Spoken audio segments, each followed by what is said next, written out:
Witamy bardzo serdecznie. Jesteśmy u naszego sąsiada, bo to tak trzeba powiedzieć, bo to jesteśmy w Tarnowie Podgórnym. To można się dziwić, że w obszarze miejskim czy takim zabudowanym jest pole uprawne. Zgadza się? Zgadza się. To nie jest takie oczywiste, bo teraz jest boom budowlany, więc każdy chciałby tam działkę na podbudowę. Ale z tego, co żeśmy się tu orientowali i zresztą będzie to widać na filmiku, tu jest bardzo dobra ziemia. Dokładnie. Jakby Pan to ujął, w sensie, bo tu kawałek może jest taka, faktycznie w tle widzimy, że jest jak gdyby lżejsza, ale tam większy kawałek jest naprawdę solidnej, dobrej ziemi. Mega dobra. Mega dobra. Pod kukurydzę idealna. Idealna. Ale jak tutaj ten ciągnik jechał z tym pługiem, to jakie to robiło wrażenie, że ten ciągnik miał co robić? Było czuć, że ten opór tutaj na tej ziemi Jest. miał co ciągnąć. Tu jest kukurydza i tu często jest kukurydza, czy jak to tam u Pana to wygląda? No już od 7 lat chyba tutaj, tak jak zacząłem. Od 7 lat? Tak. Jakie plony? No różnie, no, zależy od roku, ale zdarzały się plony po 14 ton, jak susza to i po 10. Czyli to są Generalnie bardzo kawałek przyzwoite, jest bardzo przyzwoite dobry. plony, nie? Kukurydza Bo to jest powiedział. właśnie z kukurydzą to jest tak, że każdy myśli, że wszędzie ją można wysiać i będzie miał swoje. No to powiedzmy nie do końca to tak jest. Nie, ten kawałek jest idealny właśnie na kukurydzę. Idealny na kukurydzę. Jakieś problemy są z uprawą, że się szkodniki, nieszkodniki, to tutaj jak to wygląda? To Nie, jest, jakoś amasnica nie dotknęła. Znaczy, jest jakoś, ale w takich czy na tolerowalnej Tak, ilości. o, dokładnie. Tak bym to ujął.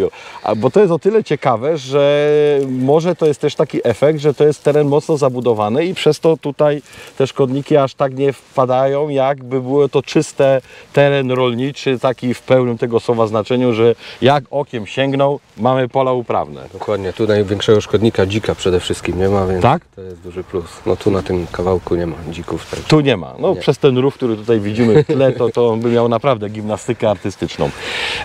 Inne pytanie.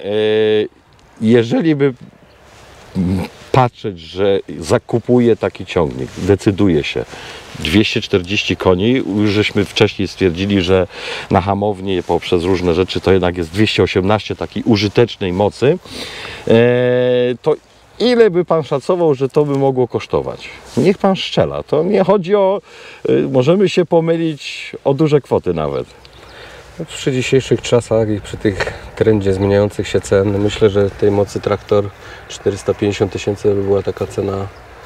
Dla Pana. No dobra, no za tej mocy traktor, no wiadomo, że trzeba dużo więcej konkurencji położyć. To widzi Pan na przykład John Deere 215 koni M, nie RKM, to jest powiedzmy no, tańsza wersja, 715 tysięcy. No to nawet powiedzmy 500, ale to myślę, że takie te 500 to...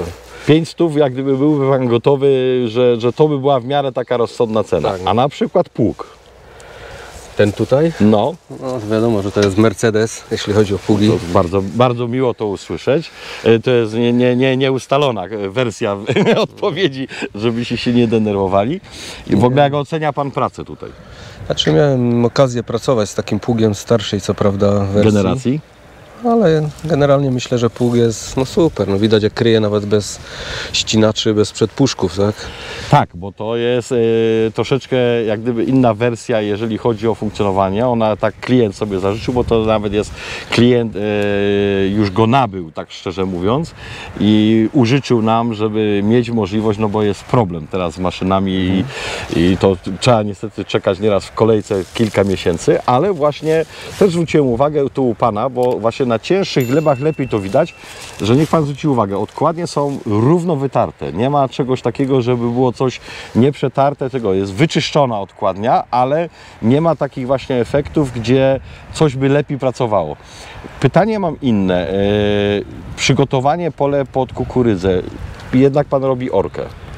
Znaczy miało być niby tutaj, pierwsze założenie było takie, że miało być uprawa pasowa, Tak? no ale tutaj z racji tego, że prośba powstała, żeby kawałek ziemi gdzieś udostępnić, na jedyny mój kawałek ziemi, który tutaj do zaorania nam się został, no to właśnie tutaj, dlatego tak przemyślałem sprawę i będzie, że tak powiem, orka. Będzie przeorane. Normalnie. A obecnie jak Pan sieje gdzieś kukurydzę, to gdzieś indziej to, czy tutaj nawet to pasowa, uproszczona? To miał być pierwszy raz, tak na próbę chciałem zobaczyć, jak to wyjdzie na tych ziemiach i nigdy jeszcze nie... Rozumiem. A dotychczasowo? orka i uprawa normalnie sianie siewnikiem zwykłym. Czyli pełna uprawa.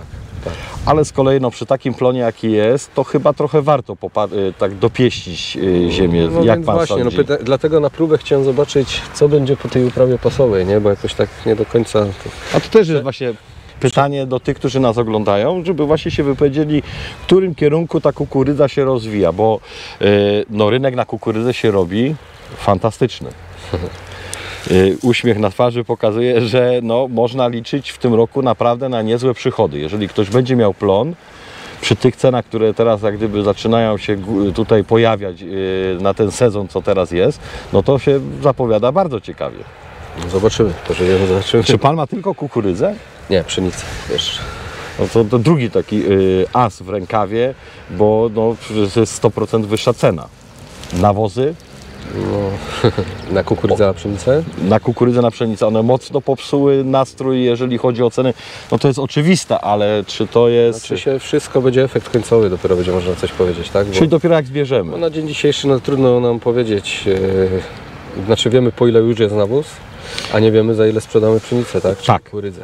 Tak. No, to, że dzisiaj niby są ceny wyższe, nie wiadomo co będzie do czasu. Tak, bo to trzeba być zbioru świadomym tego, i- że to zawsze jest No takie właśnie. dosyć duży znak zapytania. Wilgotność gleby. Tutaj akurat? No. No tu jest dobra wilgoć gleby, bo tutaj no, ta gleba generalnie, te co ja uprawiam, one mają dobrej klasy, są ziemie i to glinka taka i I trzyma wilgoć. trzyma wilgoć jak... Bo jednak jak się patrzy tak w terenie, nawet tutaj w okolicy jak gdyby Tarnowa Podgórnego i tej, powiedzmy, tej części Wielkopolski, to już problem z wodą się zrobił u wielu. No wczoraj jak żeśmy tu zaczęli orać, to było widać jaka była kurzawa. No, też miałem okazję, jak jeżdżę trochę po Polsce, widzieć po prostu efekt tego, co się dzieje na polach, właśnie jak teraz są te uprawy. Kukurydzę czym pan będzie siał? No to akurat najmuję, że tak powiem, bo nie mam siewnika do kukurydzy. Normalnie 6-rzędowy siewnik talerzowy. A jakiej marki, jeżeli to nie jest tajemnica? Nie obrażę się, jak to nie będzie monosem, to żeby była sprawa jasna. Nie. Wie pan co, nawet nie jestem w stanie panu odpowiedzieć. Ten kolega, który będzie siał, nie wiem czy nawet nowego ten kupił teraz siewnika. Aha. Wydaje mi się, że z...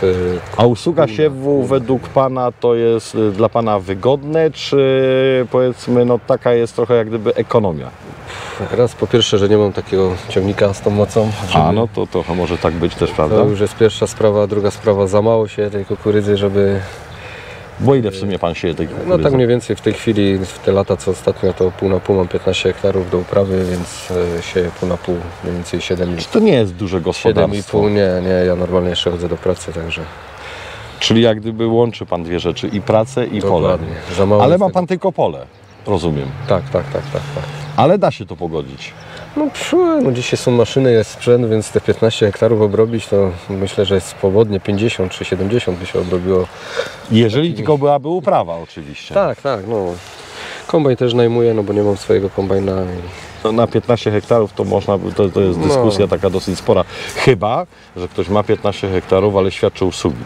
No to Tak i naprawdę, nie? I ma sprzęt i wtedy na przykład świadczy usługi, tak jak pan, no bo ktoś panu to świadczy te usługi. Tak. Czy ten ktoś ma nie wiadomo ile hektarów, czy też nie jest jakimś takim powiedzmy, Troszkę ma przynajmniej 2 razy tyle co ja, ale świadczy właśnie trochę. ale świadczy usługi. Jest dosprzętowiony, Tak. ma ciągniki odpowiednie i dzięki temu też zdobywa... Znaczy się ten, który mi muci, to jest zboże kto inny, kukurydzę kto inny, bo Aha. tamten nie ma przystawki, ale to taka pomoc, częściowo pomoc sąsiedzka też, można powiedzieć.